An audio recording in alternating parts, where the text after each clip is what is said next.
Buenas tardes. Repaso de el Tribunal Constitucional. Me hace gracia que cada vez que grabo tengo aquí un montón de ruido. Venga. Hablamos del resumen del título 9 de la Constitución Española para los opositores que vayáis al grado A, grupo A, etcétera, en oposiciones al Estado, ¿de acuerdo?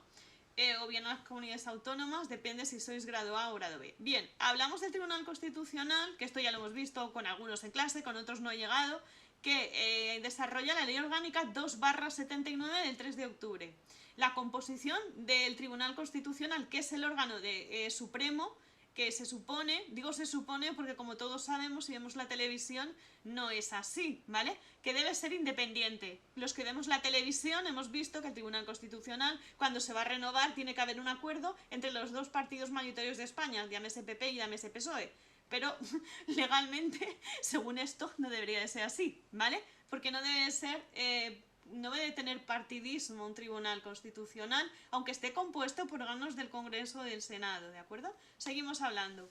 Esto era un inciso. El intérprete supremo de la Constitución es independiente y está solo sometido a dos poderes fácticos: a la Constitución y a la ley que regula la Constitución, ¿vale? Eso tiene que ser claro y es tipo test. Pregunta, siempre. Luego otra pregunta característica de este Tribunal Constitucional sería por la composición. Lo primero es que los miembros del Tribunal Constitucional siempre los nombra el rey y están propuestos de la siguiente manera: 4 por el Congreso, por la mayoría de los 3/5 de sus miembros. Me explico. Más o menos los miembros en el Congreso, ¿de acuerdo?, de los diputados de España, son más o menos unos, pues cerca de 200 y pico largos, 258, más o menos, no me acuerdo. Pues de ellos, 4 salen del Congreso. Luego tenemos que otros 4 salen del Senado y además estos deben ser votados por mayoría de 3/5 de su miembro. Me explico. De los 200 y pico, pues los 3/5 divididos entre 3 es lo que tiene que ser, ¿de acuerdo? La mayoría de la votación de estos 4 miembros. Otros 2 miembros sí que es verdad que los facilita o los promociona el gobierno de España en este caso, y otros 2 miembros vienen como características patrocinados por el Consejo General del Poder Judicial.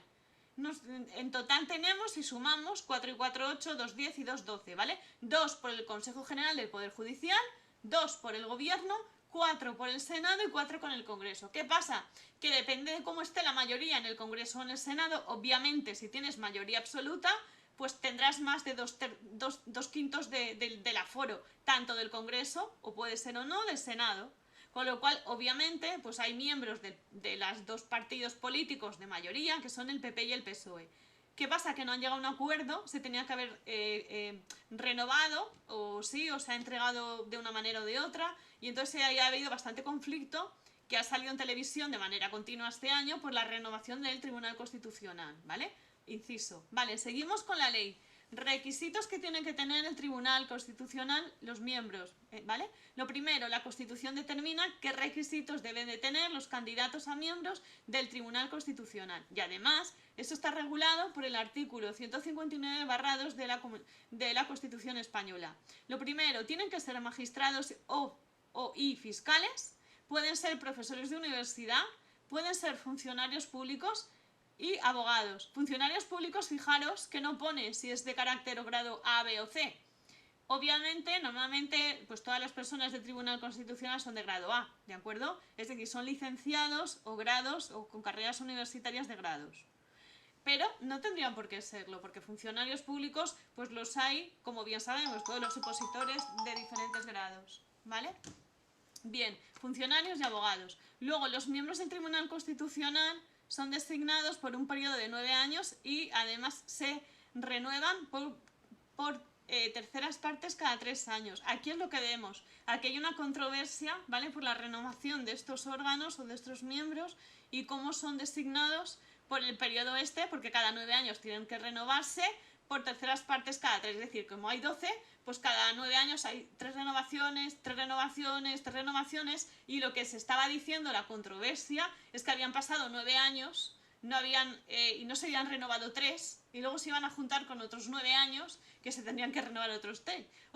Luego el total a renovar serían 6, por ejemplo, ¿no?, en lugar de 3 cada 9 años. ¿Vale? Y ahí hay una controversia entre los partidos principales de España.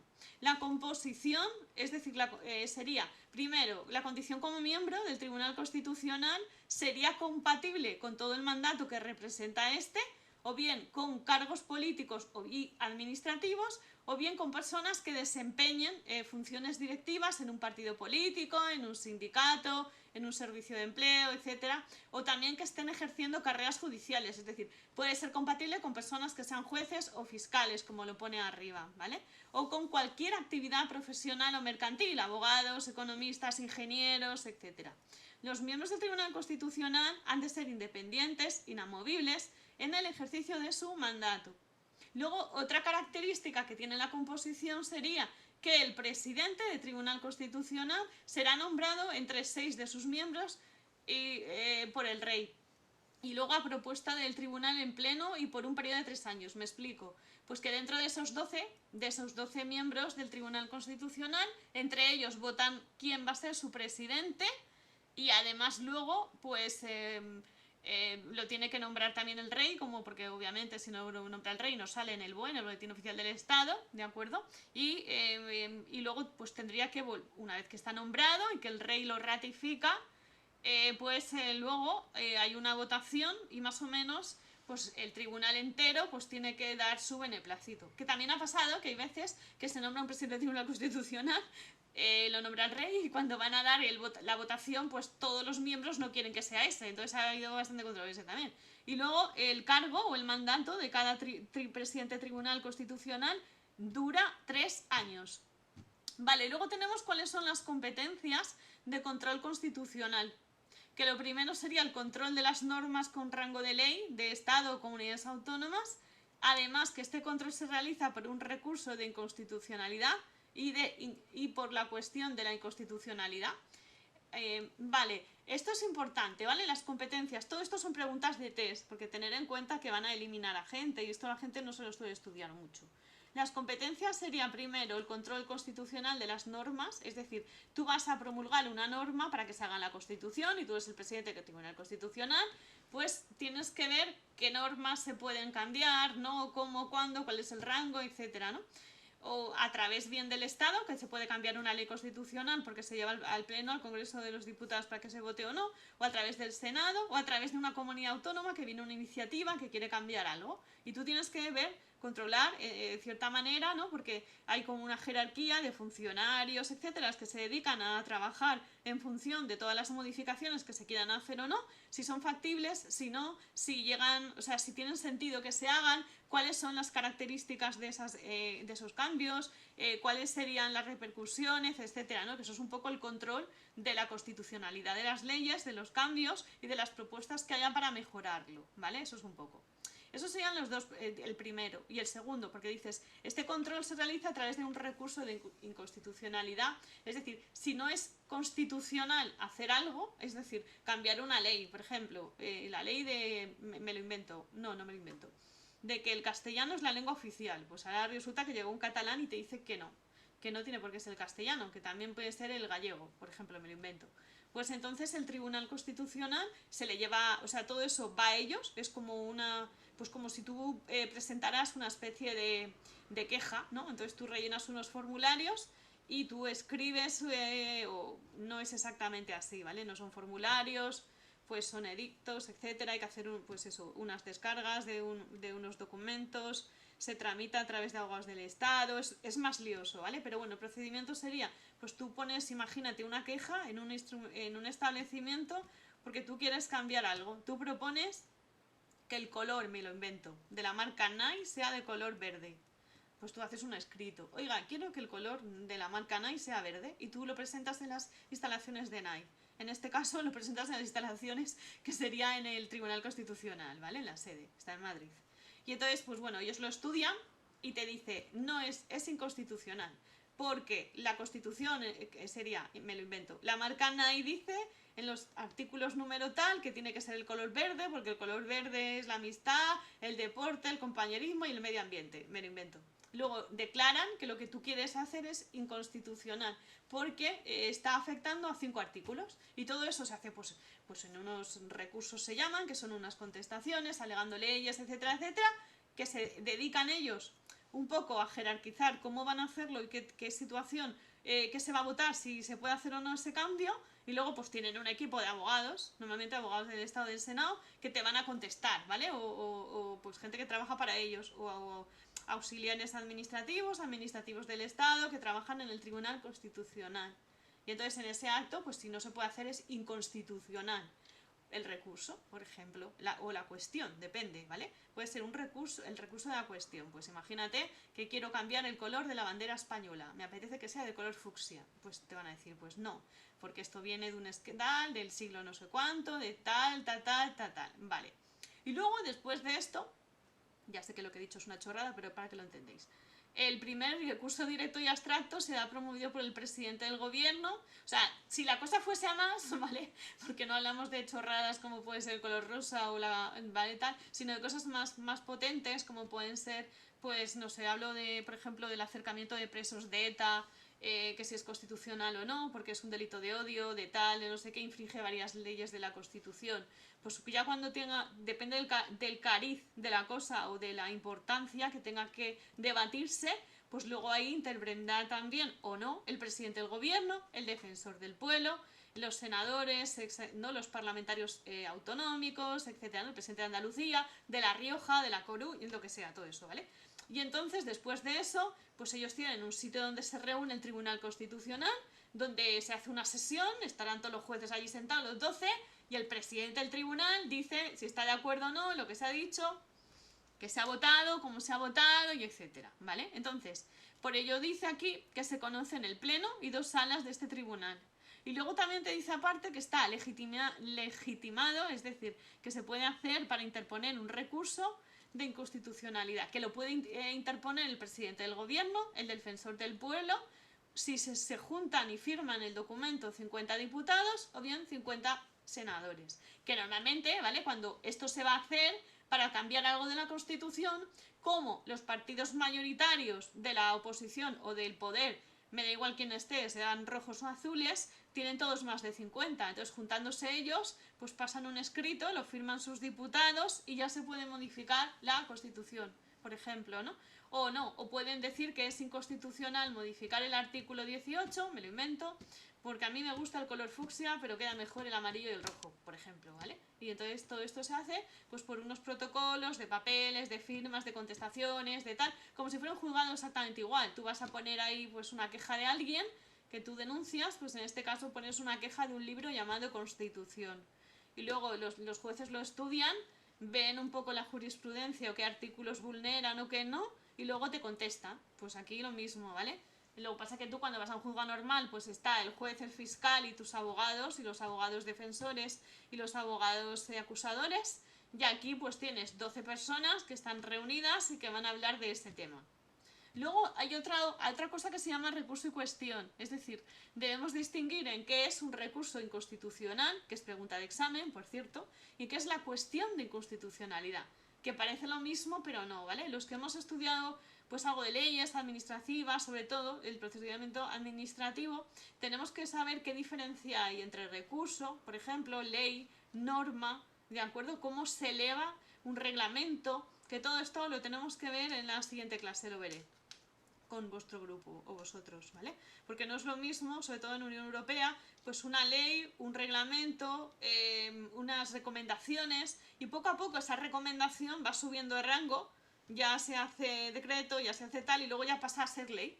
Bien, pero primero entra como unas recomendaciones siempre, hasta que pasa por los diferentes staff o escalones, que va subiendo hasta que llega a un Congreso de los Diputados, antes puede pasar por el Senado y ya se aprueba como ley, ¿vale? Con las apelaciones correspondientes o las cuestiones que de gente que no esté en contra o a favor para modificar ese texto, etcétera. Bien, entonces, el recurso de inconstitucionalidad es interponer en el plazo de 3 meses o 90 días laborables, ¿vale?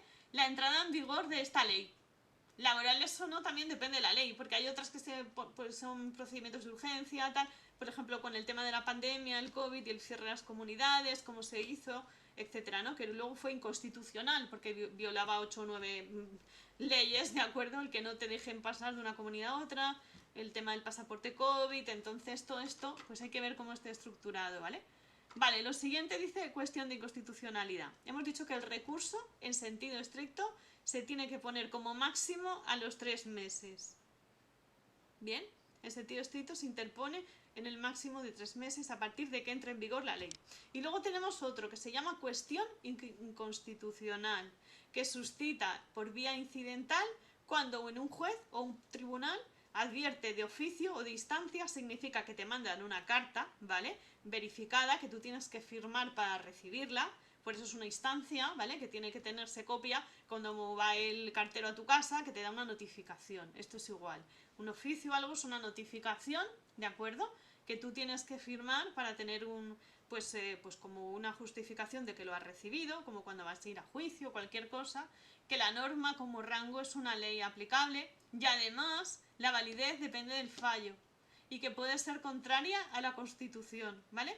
Repito, recurso de inconstitucionalidad se pone a los 90 días y sin embargo cuestión inconstitucional es una instancia o un oficio, es decir, un documento que te llega a ti con acuse de recibo, si lo cambiamos en leyes, en lenguaje ley a lenguaje normal nuestro, ¿vale?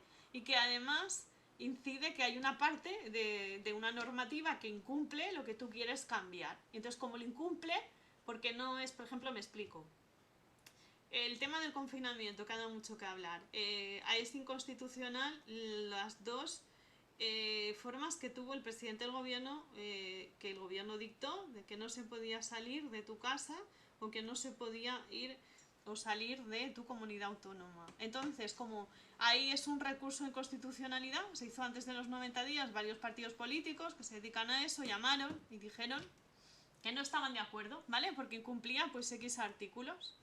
Entonces se estudió, eso se hizo en menos de 90 días y por carta de oficio, pues estos señores se sentaron, estudiaron toda la jurisprudencia y vieron que sí, que se vulneraban como 10, 12 o 15 artículos, luego era una cuestión de inconstitucionalidad.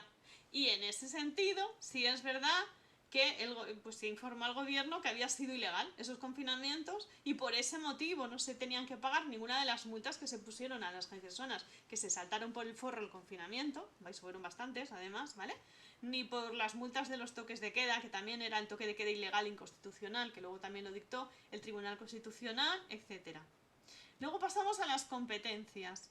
Y tenemos que estudiar y tenemos que saber, y más cuando vamos a una oposición de este rango, que es un recurso de amparo, ¿vale? El recurso de amparo, que lo tenéis en el margen al principio y luego lo tenéis delante donde pone competencias. Dice, el recurso de amparo es por violación de derechos y libertades según el artículo 53.2 de la Constitución. Me explico. Bueno, voy a terminar de leerlo y ya lo explico. Son las garantías de libertades y derechos fundamentales de las personas. Que en primer lugar, los jueces y los tribunales que están integrados en el Poder Judicial tienen vías para ofrecer leyes procesales. Si bien la Constitución establece un sistema específico donde cabe que hay tutelas de derechos y recursos de amparos constitucionales y que ha sido residenciado en el Tribunal Constitucional. También este tribunal tiene una figura de órgano jurisdiccional superior en materias constitucionales y por ende el último galante de los derechos y libertades que están reconocidas en la Constitución.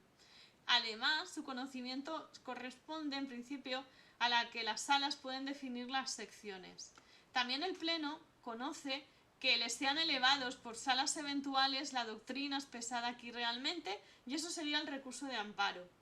En un recurso de amparo del Tribunal Constitucional, ojo, que no estamos hablando de un recurso de amparo de un tribunal normal, ¿vale? Protege a los ciudadanos frente a violaciones que se originan por actos jurídicos por los poderes públicos o por las comunidades autónomas o por carácter territorial, corporativo o inconstitucional o bien por los funcionarios o agentes. La regulación que regula los recursos de amparo del Tribunal Constitucional sería los artículos 41 a 58, ¿vale? La ley de ordenación de la Constitución, del Tribunal Constitucional del 3 de octubre del 79, y luego el objeto de recurso de protegerlos sería también, se recogen los artículos 19 del 15 al 29 de la Constitución, sobre todo el artículo 14, Y luego, eso sería el objeto de recurso, ¿vale? Estos son preguntas de examen, pues esto es un esquema, ¿vale? Regulación normativa del 41 al 58. Objeto del recurso del 15 al 29 y luego las características de este recurso, que pueden ser 5. Subsidiario, reglado, concreto, antiformista o recurso gratuito. ¿De acuerdo? Entonces, de las 5 características de un recurso, todo esto tenemos que saberlo de memoria, el subsidiario es agotar la vía judicial, el recurso reglado sería contra las violaciones de los derechos, y van del artículo 14 al 29 de la Constitución. El recurso concreto sería cuando no pretendemos tener un juicio, sino aplicar un caso concreto particular de algo. Por ejemplo, me ciño otra vez a lo mismo, al pasaporte COVID también, que es anticonstitucional, por ejemplo, ¿vale? Es concreto porque es en ese hecho. Antiformalista, el recurso antiformalista es aquel que viene a buscar la justicia material porque no se cumplen los formalismos procesales. Y luego está el recurso gratuito, ¿bien? Que es el quinto, ¿vale? Entonces son diferentes, son preguntas de examen, obviamente, ¿vale? Porque tener en cuenta que en un examen de estos igual hay 40, 50.000 personas, 5.000, 8.000 y son X plazas y tienen que suspender la mayoría. Luego vamos a ver, ¿vale? Entonces esto sería en el ámbito del recurso. La legitimación es toda persona que sea natural o bien jurídica y que además invoque un interés legítimo. Y luego hablamos del defensor del pueblo y del Ministerio Fiscal. Vamos a hablar también de cómo se presenta un recurso. Hablaremos de cómo se emplean las demandas y cómo se exponen con claridad los hechos que fundamentan una demanda. ¿Vale? Y hablaremos también, estamos hablando de cómo se infringen los recursos de amparo que establecen la libertad de los derechos vulnerados. Cuando se admite un recurso, en este caso de amparo, es una demanda de amparo, se llama, y tiene carácter urgente y va ante un juez o el juez del tribunal.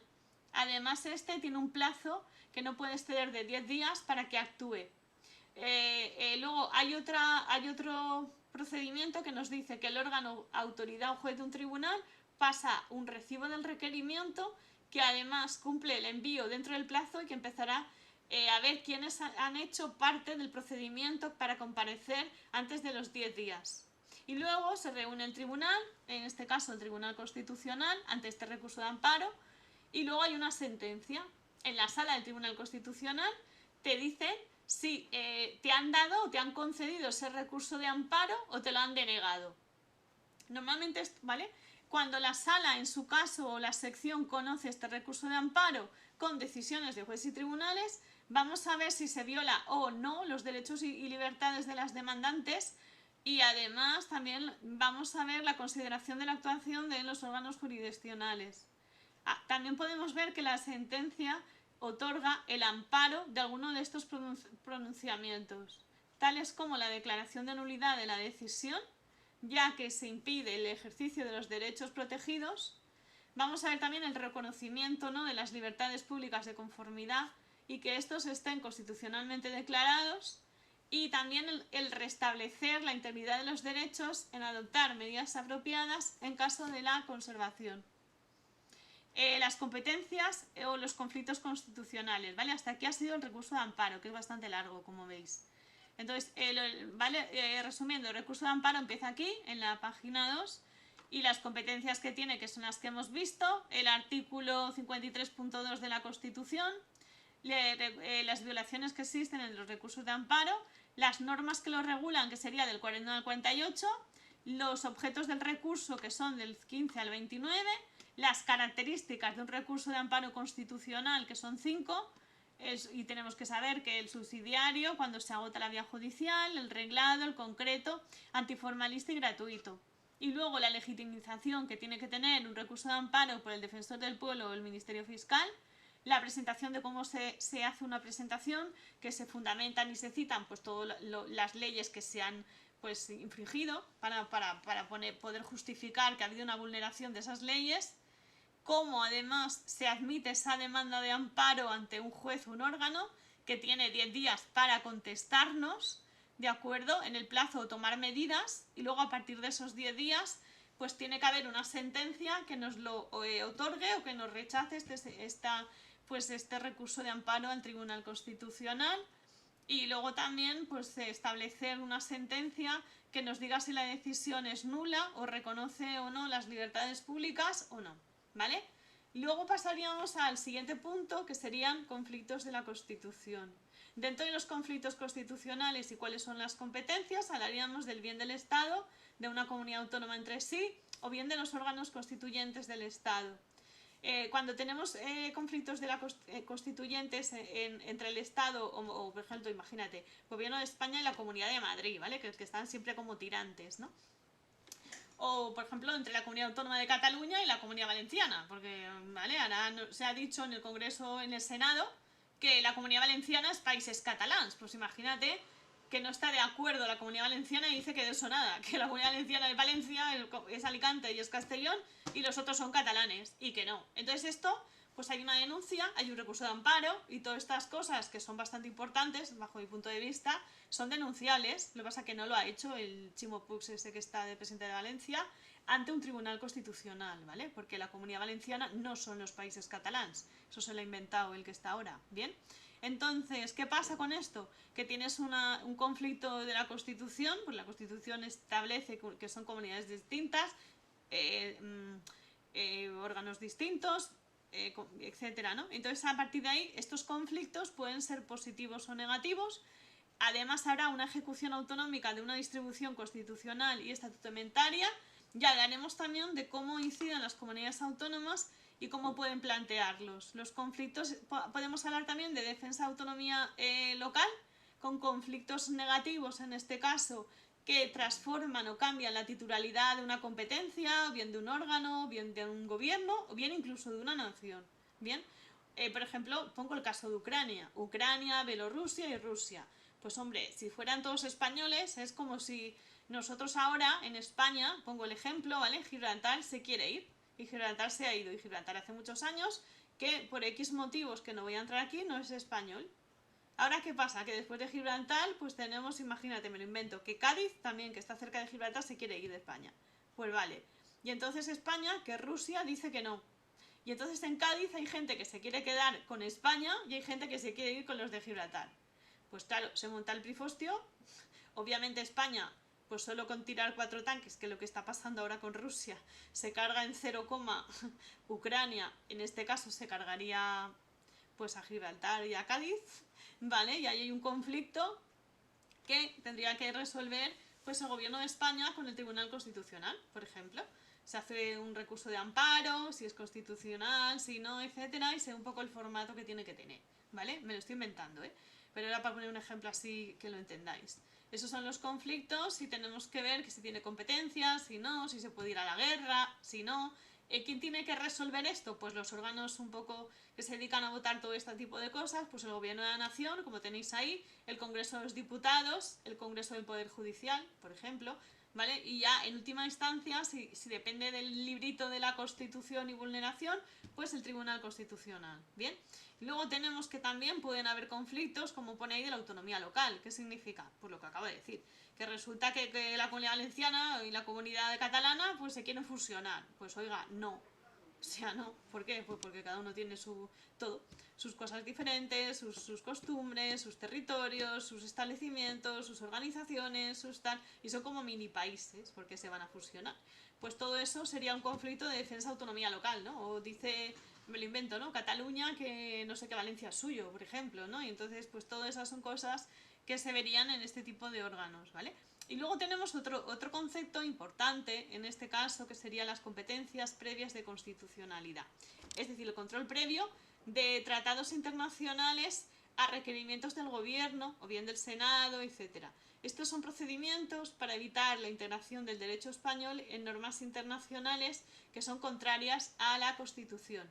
¿Significa esto que si tú firmas un tratado internacional de pesca donde te dice que las aguas que corresponden a España en el mar Mediterráneo, me lo estoy inventando, pasan a ser de Argelia, no me lo estoy inventando, porque el rey de Marruecos quiere robarnos, como ha pasado ya, y se ha firmado y se ha consentido por el gobierno de Pedro Sánchez, la mitad de los límites que tenemos sobre la, pues eso, sobre las aguas del Mediterráneo, hasta dónde llegan, hasta dónde no, cuáles son del Sáhara, cuáles son de España, etcétera, y se les ha dado carta blanca, pues bueno, pues ahí nosotros tendríamos un control previo de constitucionalidad, que entiendo que, no sé si se ha hecho o no bien, no lo he seguido, pero ahí podríamos haber puesto, pues eso, el control, algún partido político que escriba una carta quejándose, algo así, ¿vale? Bien, con esto dejamos visto, y voy a cortar esta grabación de momento, el tema, como hemos visto, del Tribunal Constitucional, que es bastante largo, peliagudo y tiene un montón de historias, normas, fechas y artículos. Y la semana que viene lo preguntaré. ¿Bien?